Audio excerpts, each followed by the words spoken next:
Hello everyone, good morning. সকাল সকাল দেখো আমি রান্না বসিয়ে দিয়েছি, আর আমি সমস্ত রান্নাবাড়ি কমপ্লিট করে চলে যাচ্ছি বাপের বাড়ি। কারণ আজকে জামাই ষষ্ঠীর দিন, তো শুভ জামাই ষষ্ঠী সবাইকে। আর আমি কিন্তু চলে যাওয়ার আগে সমস্ত রান্নাবাড়ি কমপ্লিট করে নিয়েছি, কারণ আজকে আমাদের বাড়িতে আসবে আমার ননদ আর ননদ জামাই, ওরা আসবে সবাই। তো আমরা যাওয়ার সময় আগে যেখানে একটু আখের রস খেয়ে নিচ্ছিলাম।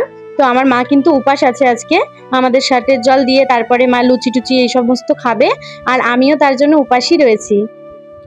যাওয়ার আগে এখান থেকে মিষ্টি নিয়ে নিচ্ছি। তো মিষ্টির দোকানে কিন্তু আজকে এই দোকানটা একটু ফাঁকা ছিল, তো এখান থেকে নিচ্ছিলাম। আর দেখো চলে এসেছি বাড়ির কাছে। তো এই যে বাড়ির কাছে চলে এসে যাচ্ছি, আর এখন এই যে বাড়িতে পৌঁছে গেছি। এখন একটু বসবো আগে, তারপরে কিন্তু আমি শার্টের জলটা নিয়ে তারপর আমি একটু কিছু খেয়ে নিব, কারণ আমি সকালবেলা উঠেছি, কিছু এখনো খাইনি সেই জন্য। তো দেখো এই যে আমার মা আমাকে দিয়ে দিচ্ছে শার্টের জল, আর আমার মা কিন্তু প্রতিবারই দিয়ে দেয় এইভাবে। আর সঙ্গে আমার বরকেও দেয় আমার পাশে। তো আমার বর একটু ব্যস্ত আছে, তাই একটু পরে নেবে, তাই আমি আগে নিয়ে নিলাম। আর এই দেখো আমার ছেলে আর আমার ভাগ্নি দুজন কিন্তু আমার সঙ্গেই বসেছে নেওয়ার জন্য। আর আমাকে সুতো বেঁধে দিয়েছে, ওদেরকে না দিলে হবে, তাই ওদেরকেও দিচ্ছে। আর একজনের অবস্থা দেখো আমাকে কত ভালোবাসছে। আর এই যে লুচি আমি এখন খেয়ে নেবো, লুচি টাটা। অবশ্যই সাবস্ক্রাইব করে দিও।